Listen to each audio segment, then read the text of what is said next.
अरब में पीर, जापान में बुद्धवीर कहते हैं, कोई नानक कोई कबीर कहते हैं। जो कुंडलपुर में जन्मे थे उन्हें महावीर कहते हैं, उन्हें महावीर कहते हैं। बोलिए महावीर भगवान की, बोलिए 2400 भगवान की। देखिए मैंने समय कम किया तो आप लोग भी मेरा साथ दीजिए, जल्दी जल्दी जयकारा बोलिए। बोलिए अनंत अनंत सिद्ध परमेश्वरी भगवान की, जिनवाणी माता की है नमन। इन्हें 100 बार नमन जिनने खुद पर जय पाई है, जिनकी वाणी जिन वाणी वंजन जाती आई है। ऐसे परम पूज्य प्रातः स्मरणीय गुरुदेव आचार्य सुमत सागर जी महाराज जी की, परम पूज्य प्रातः स्मरणीय गुरुदेव आचार्य विद्यासागर जी महाराज जी की, परम पूज्य गुरुदेव सन्मत सागर जी महाराज जी की, परम पूज्य गुरुदेव आचार्य ज्ञान सागर जी महाराज जी की, परम पूज्य गुरुदेव सौम्य सागर जी महाराज जी की, परम पूज्य गुरुदेव निश्चल सागर जी महाराज जी की, परम पूज्य गुरुदेव निरापद सागर जी महाराज जी की। जिंदगी बड़ी खूबसूरत है, जिंदगी बड़ी खूबसूरत है, इसे समझने की जरूरत है। समझ गए तो भगवान की मूरत है, और नहीं समझे तो शैतान की सूरत है। जिंदगी बड़ी खूबसूरत है, इसे समझने की जरूरत है। अभी एक अर्घ में मैंने देखा, लिखा है सर्व सृष्टि के सुख करता हो दुख के हरता आप जिनेश, और जीवन को अनुपम सुख देते ऐसे मुनिवर आप मुनीष। तो वास्तव में मुझे लगा ये सृष्टि, सृष्टि मतलब समय, मेरा नाम मत समझना, सृष्टि का मतलब दुनिया। और आप लोग रोज चत्तारी मंगलम बोलते हो, मैंने कहा एक भी मंगल तुम्हारे जीवन में नहीं आ रहा है। अब परमात्मा क्या करेगा? तुम्हारी हालत वो है कि डॉक्टर के यहाँ जाते हो, जाते जरूर हो, रोज जाते हो डॉक्टर के यहाँ, लेकिन वो समय देखकर जाते हो जब डॉक्टर से मिलान नहीं हो। समझ गए? आप उस समय पर जाते हो जो डॉक्टर नहीं मिले, फिर कहते हो मैं इतनी बार तो डॉक्टर के पास गए, कुछ हुआ ही नहीं। आप मिलने नहीं जाते हो, आप सिर्फ अपनी ड्यूटी बजाने जाते हो, क्योंकि लोग नहीं कहें कि मंदिर नहीं आता है। आप भी ये चिकित्सालय है, ये विद्यालय है, ये औषधालय है, ये कोर्ट कचहरी सब कुछ है। कर्मों का हिसाब यहाँ होता है, तो अनाड़ियों को सिखाया भी यहाँ जाता है। क्योंकि हमें दुख है, हमें दुख है इस बात का कि हम सदियों से मंदिर आए, कई जन्मों से मंदिर आए, फिर भी आज तक हम अपने मन को मंदिर नहीं बना पाए। हमने कहा था कि 5 दिन को पत्थर मंदिर में आता है और मंदिर का देवता हो जाता है। आदमी 50 साल तक मंदिर में आता है, और 50 क्या महावीर स्वामी 72 साल में वो काम कर गए, यहाँ 92 साल तक कुछ काम नहीं कर जाता है। और जब मरता है तो लोग कहते हैं एक बार बोल जाओ, एक बार बोल जाओ। हमने कहा बोलेगा तो क्या बोलेगा? फालतू बात बोलेगा। बोलेगा भी तो क्या बोलेगा? बेटा दुकान पे कौन गया, हिसाब लगा के रखना, ये करना वो करना। क्या करेगा? रागी व्यक्ति जो भी करेगा वो उत्पात करेगा, संसार बढ़ाएगा। मैं ये नहीं कहती तुम सारे संसार छोड़ कर आ जाओ, लेकिन कम से कम 1 नंबर के भक्त होकर तो सिद्धालय पहुंच सकते हो। क्योंकि 4 स्थान हैं, मुनि, आरिका, श्रावक और श्राविका। जिसे सुनने की कला आ जाए वो सुनकर भी तिर जाता है। अहंकार आया तो मारीच के समय में, आपको पता मारीच भटक क्या, पहले तीर्थंकर थे, स्वयं के दादा थे, पिताजी चक्रवर्ती हो, चाचा कामदेव हो, तब भी भटक गया। और सिंह की पर्याय में सुन लिया, और सुनने के साथ गुन लिया तो कल्याण हो गया। तुम कानों में डालते तो हो शब्द, लेकिन जीवन में ढालते नहीं हो। तुम्हें डालने की आदत पड़ी है, वही हाल है, सुनाई तो लोगी और क्या कर लोगी। पहले 8 साल की लड़की को सारे तौर तरीके आते थे, आजकल 28 साल की लड़की को उसकी मम्मी कहती है फुल्की तो सेक लेती है, रोटी तो सेक लेती है। मैंने कहा सब्जी बनाने तू जाएगी? बोले कपड़े मशीन में चला लेती है। हमने कहा घर चलाने तू जाएगी? ध्यान रखना, हमारी सतियों के चरित्र पढ़ाए होते। प्रथमान योग मर्थ्याख्यानम चरितम पुराणम अपि पुण्यम बोधि समाधि निधानम बोधित बोध समीचीनम। यानी ये केवल ज्ञान के आख्यान ये केवल ज्ञान में हमारे लिए कारण है, साक्षात भगवान की वाणी है, ये आख्यान नहीं है। हमारी सती सीता हो, सोमा हो, कैसी रही, कांटों के पथ पर सीता आगे आगे चलती थी, राम को न चुप जाए काटे पैरों तले मसलती थी, खून मेहंदी पैर रंगे हो मेहंदी रंगी समझती थी, राम सदा निर्दोष बताए सारी विपदा खुद झेली। और वर्तमान की सीता देखो पल में करे फजीता है, तुमसे ब्याही कर्म फूट गए, रो रो जीवन बीता गए। और ऐसी सीता से तो भैया वैसे ही तू रीता गए, और नाम रखा ले तब ये सीता चलचित्रों की सीता है, पल में करे फजीता है। लेकिन ध्यान रखना, मैं ये नहीं कहती तुम अपने बच्चों को प्यार मत करो, लेकिन प्यार के साथ साथ बेरीड की औलादें पैदा मत करो। बोले एक ही तो है, इसकी तो हर फरमाइश पूरी करना करती है। हमने कहा एक है तो तीर्थंकर जैसा एक हो, पूत जने तो ऐसा जन के दाता के सुर, और नहीं तो माई यूं भली मती गवावे नूर। पत्नी पसंद से मिलती है और माँ पुण्य से मिलती है। पसंद के कारण पुण्य को मत ठुकरा देना। तुम्हें अपने जीवन से जीवन देती है माँ, अपने जन्म को, अपने जीवन को दांव पर लगाकर तुम्हें जन्म देती है माँ।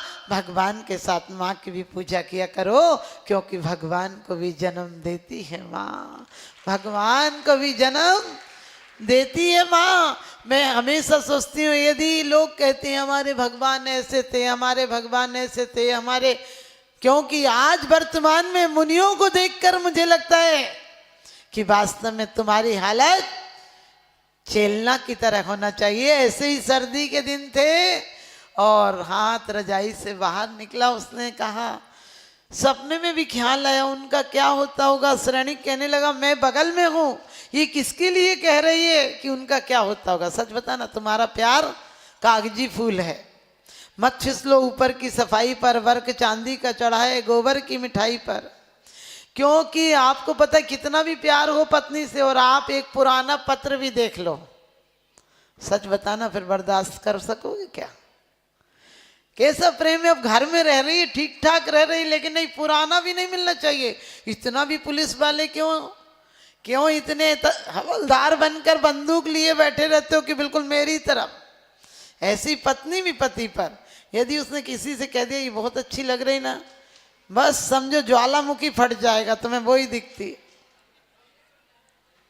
अरे प्रेम में इतना स्वतंत्रता होना चाहिए कि आदमी स्वतंत्रता से जिए। यदि प्रेम में भी प्रतिबंध है तो आदमी परेशान हो जाएगा। आज यही तो हुआ, आज जिंदगी में लिफ्ट और गिफ्ट में सारा जीवन बिगड़ गया।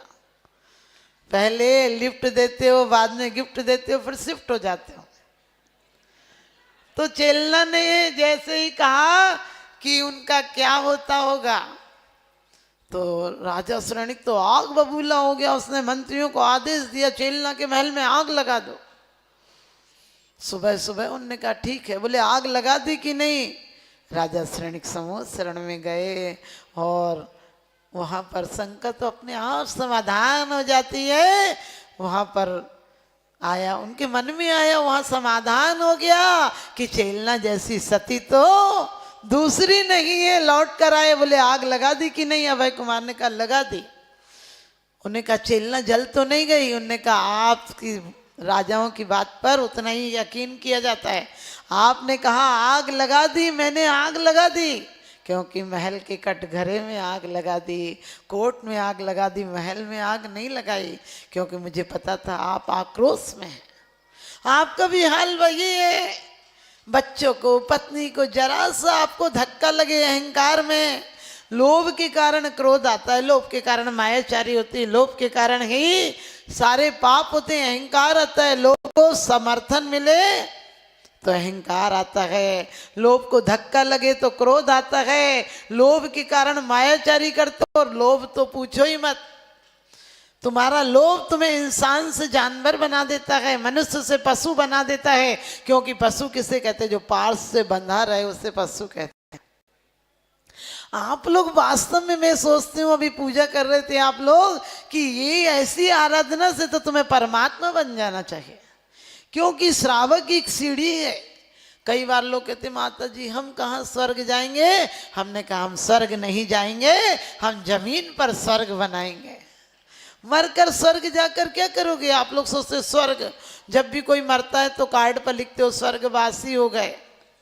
हमने कहीं टिकट कटाया था क्या स्वर्गवासी हो गए?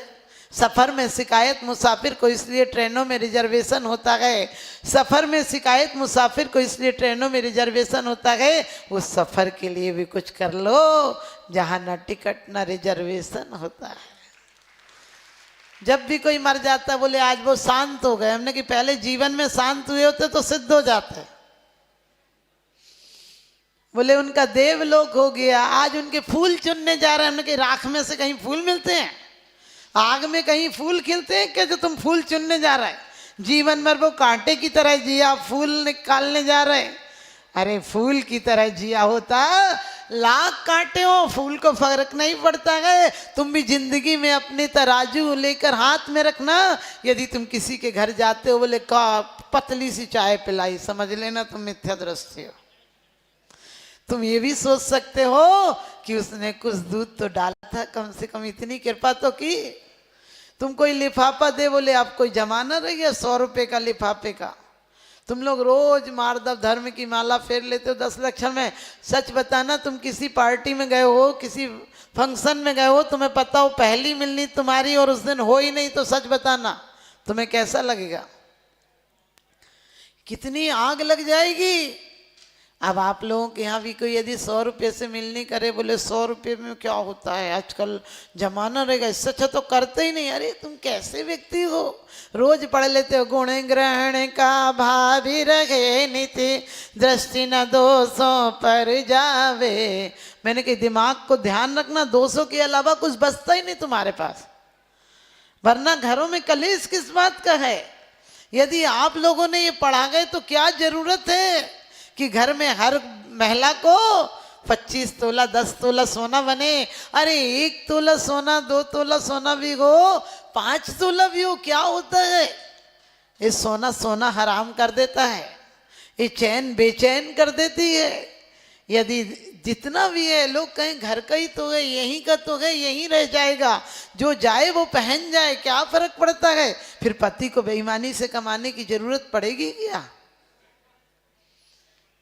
क्योंकि कन्या है धन धूप सा तपना जिसका काम, सुबह पिता के गांव है शाम पति के धाम।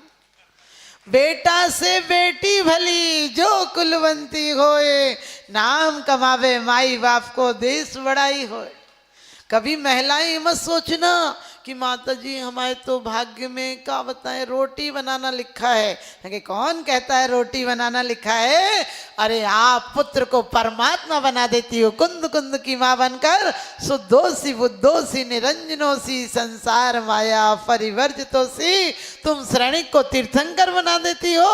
और विज्ञान भी कहता है कि नारियों के पास एक सेल ज्यादा है, 23 और 24 सेल मिलते हैं तब पुरुष का जन्म होता है, और 24 और 24 सेल मिलते हैं तब नारी का जन्म होता है। इसलिए कभी नारी माना मेरी पर्याय में मुक्ति तो नहीं है, माना मेरी पर्याय में मुक्ति तो नहीं है, यूं बैठ के चुप रह जाना युक्ति तो नहीं है। तो आखिरी में आज आपको यही कहना है कि आप लोग घर में क्रोध में कलीस में खाना मत बनाया करो। जब भोजन बनाओ तो तुम्हारा भोजन भजनमय हो, ताकि इनका जीवन वास्तव में भजन से भजन की तरफ जाए और भजन तुम्हारा भगवान बना दे। क्योंकि आज विदेश की सभ्यता ने भोजन भजन भेषज भूसा सब विदेशी कर दी है। आप स्वदेश में लौटे। आप सबसे यही कहना है कि समय हो गया है मेरा, और समय के साथ हमें भी चलना है, क्योंकि गुरुदेव विराजमान है। तो आप सबसे यही कहूंगी, मांगना हो परमात्मा से, मांगना हो परमात्मा से तो क्या मांगना। एक बूढ़ी औरत बोली, एक बूढ़ी औरत बोली कि भगवान, कोई देवता के मंदिर भगवान नहीं देते हैं, लेकिन भगवान की ना कुछ मिलता भी नहीं है। आपने पढ़ा, करे से बिता की करे देव सेवा, सुने बेन सोगी लगे ज्ञान मेवा। कि वास्तव में जपे जाप ताको नहीं पाप लगे। जिस समय हम जपते हैं हमारे मन वचन काया तीनों एक हो जाते, पाप कहाँ लगता है। एक बुढ़िया मंदिर में आई और बोली कि भगवान ये दे दो वो दे दो, तो देवता कोई प्रकट हो गया और बोला क्या चाहिए। बोले मेरे को मकान चाहिए, मेरे घर में धन नहीं है, पोता नहीं है। उन्होंने कहा कि कोई बात नहीं, तुझे 3 चीज नहीं मिलेंगी, 1 घंटा तो पूजन करती, 3 चीजें मांग रही, 1 चीज मांग। तो बुढ़िया बोली कोई बात नहीं, 3 चीज मत दो, 1 ही चीज दे दो। बुढ़िया अंधी थी, घर में गरीबी थी, बेटा के बेटा नहीं था, तो उसने कहा 3 चीजें नहीं मिलेंगी, 1 ही चीज मिलेगी, एक बार में मांगो, 1 सेंटेंस में बोलो जो कुछ बोलना है। तो बोली कोई बात नहीं, मैं अपने पोते को हीरे से खेलता हुआ देखूंगा। आप समझ गए, पोता भी मांग लिया, आंखें भी मांग ली, हीरा भी मांग लिया। तुम भी भगवान से मांगना हो तो कहना भगवान जन्म जन्म में तेरा दास रखना, क्योंकि भगवान का दास कभी विकलांग नहीं होता, गरीब नहीं होता, त्रिहंच नहीं होता, नपुंसक नहीं होता, स्थावर में नहीं जाता, भवनात्रिक में पैदा नहीं होता, अल्पायु नहीं होता। और क्या चाहिए। और कुछ भवों बाद चक्रवर्ती धर्मेंद्र जो विशिष्ट पद होते हैं उनको पाकर तीर्थंकर होता है। जब घर में रहता है तो चक्र रत्न चलता है, और जब मुनि हो जाते हैं तो आपने देखा दया रूपी धर्म आगे चलता है, और जब तीर्थंकर हो जाते हैं तो धर्म चक्र आगे चलता है। आप सब भी इस पूजन में बैठे हैं, एक दिन पूज्य बने। इन्हीं शुभ भावनाओं के साथ मैं अपनी वाणी को विराम देती हूँ। बोलिए आदिनाथ भगवान।